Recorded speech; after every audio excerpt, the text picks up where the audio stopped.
The Boston Marathon isn't for the casual runner. It takes time and a lot of dedication to qualify. Amanda Schnell is very familiar with this as she's been working on it for years.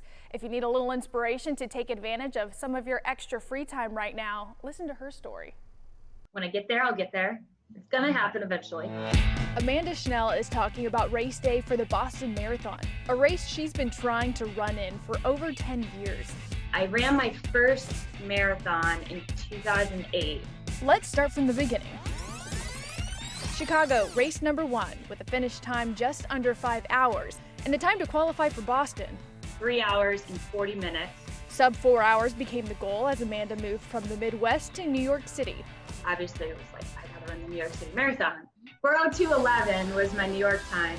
Another move brought Amanda and her husband to Houston. Fast forward to 2013, Houston was when I finally broke 4 hours. Another personal record, but not the number she was looking for. Then came the Woodlands Marathon. I was able to pull off a PR, but missed Boston by 18 seconds. Let's listen to that again. But missed Boston by 18 seconds. After I crossed the finish line, just like laying in the grass, bawling, I was like, oh, I worked so hard. There were other opportunities from Milwaukee to New Orleans, but still Amanda couldn't crack the sub 3:30 marathon time she was looking for. Amanda signed up for Grandma's Marathon in Duluth, Minnesota in 2018. New coach, new mindset, and the same goal. And of course, I got injured. But she still ran the race. And then when I finished the race, my hip was just huge. Needless to say, there was some extended recovery time coming back from the injury, meaning the Boston Marathon dream was pushed back and training started over 10 years after running her first marathon. As you can tell by now, Amanda doesn't back down from a challenge.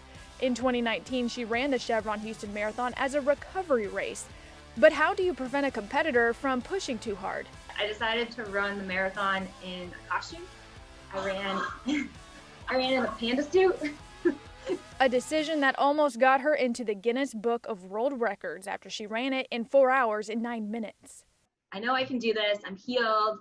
Amanda signed back up for Grandma's Marathon, the one she ran injured. She had her race day plan set. I probably put in the best training block ever of any of my 20 marathons. So I was like, I'm gonna run. And there was a 3:30 pacer, and I was like, I'm gonna find the 3:30 pacer, and I'm just gonna stick with them the whole race. A little before 25, I took off a little ahead because I'm like, okay, I got this. And then it was just like, I'm pretty sure I probably had tears running down my face, and I was just like permanent grin smile. And then finally, she saw the finish line and her goal in sight. But I was able to finish in 3:29:33. 20 plus races later, it was finally time to sign up for Boston. Then the unexpected happened. The 124th running of the Boston Marathon postponed because of the COVID-19 pandemic.